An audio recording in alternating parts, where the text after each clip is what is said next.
Dear friends, I would like to introduce myself. I am S.J. Pratibha, Assistant Professor, Chemistry Department, Hindustan College of Engineering and Technology. Today, I like to share about green chemistry. So, in this topic, I am going to give the definition of green chemistry, objectives of green chemistry, goals, and the 12 principles of green chemistry, and the applications of green chemistry. Definition: the philosophy of chemical research and engineering that encourages the designs of products and processes that minimize the use and generation of hazardous substances is green chemistry. Green chemistry is about reducing the waste generation in the environment and use of higher usage of raw materials and release of chemical hazards and risks, environmental risks and energy consumption and the cost. Why do we need a green chemistry? Chemistry is a very prominent part of our daily life. Chemical developments bring a new environmental problems and harmful, which is an unexpected side effects, which results in need of greener products. A very good example for this is DDT, which is a pesticide that is chemical pesticide that is used in the agriculture. The side effect of this DDT is nothing but biomagnification. The concentration of DDT is getting increased when it is passed from one species to another species through the food chain.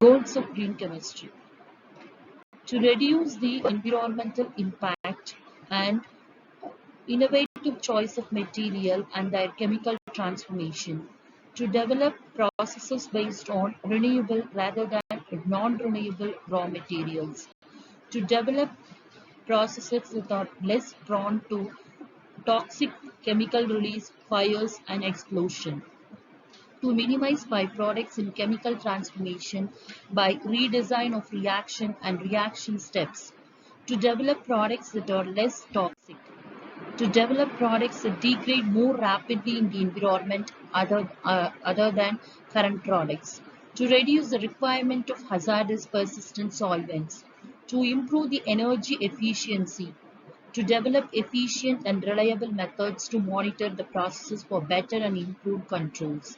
So these are the main goals of green chemistry. Now I'm going to tell the 12 principles of green chemistry. Number 1, prevention of waste or byproducts. It is better to prevent waste than to treat or clean up the waste after it is formed.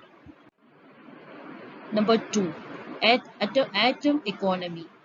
The atom economy is a measure of amount of starting materials that end up as useful products. That is, it is a measure of atom utilization or efficiency.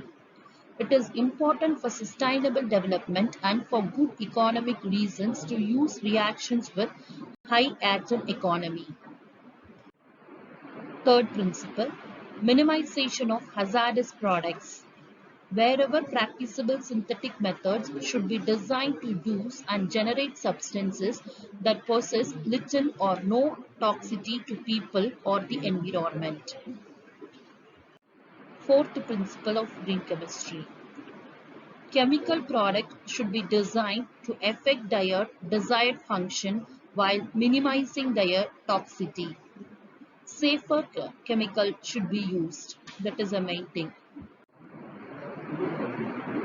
Fifth principle, safer solvents and auxiliaries. The use of additional substance like solvents, separating agents should be made unnecessary wherever possible and innocuous when used. Whenever needed, we have to use the solvents. Otherwise, we are not supposed to use the solvents because solvents leads to many carcinogenic effects. Sixth principle, design for energy efficiency. Energy requirements of chemical processes should be recognized for their environmental and economic impacts and should be minimized. If possible, synthetic methods should be conducted at ambient temperature. The alternative energy sources like photovoltaic cell, hydrogen fuel cell, bio-based fuel cell has been used in order to control the additional uses of energy. Seventh principle of green chemistry. Use of renewable feedstock. A raw materials or a feedstock that is used in industries, that is consumed in many industries, should be renewable rather than depleting whenever technically and economically practicable. So renewable raw material should be taken in all industry for making any products. Eighth principle of green chemistry.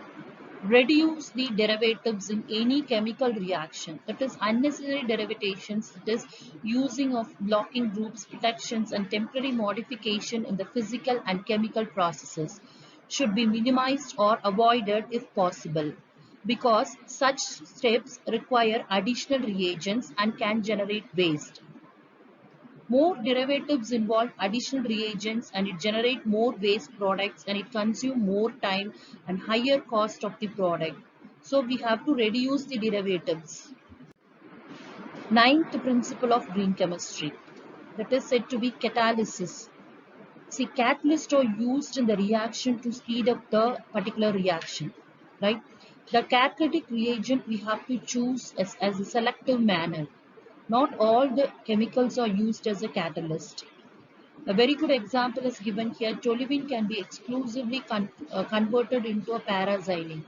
See, another form of the stoichiometric term of paraxylene is orthoxylene and metaxylene. But that product should be avoided. Only paraxylene should be produced. 10th principle of green chemistry.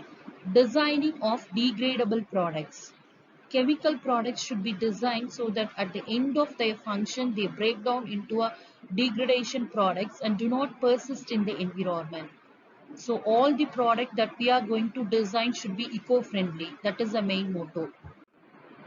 11th principles of green chemistry. New analytical methods. Analytical methodology need to be further developed to allow for real-time and in-processing monitoring and control prior to the formation of hazardous substance. So before going to do any new product that we are going to synthesize, we have to analyze the product using some analytical methods, some techniques. We have to analyze whether the product will give any hazardous substance to the environment. 12th principles of green chemistry. Safer chemicals for accident prevention. See, whatever the chemicals that we are going to use in any kinds of reactions, we have to see the safety of ourselves and as well as environment. Analytical substance and the form of the substance used in the chemical process should be chosen to minimize the potential for chemical accidents, including releases, explosion and fires. So these are the 12 principles of green chemistry. You can see in this slide all the 12 principles has been summarized in one slide starting from 1 to 12.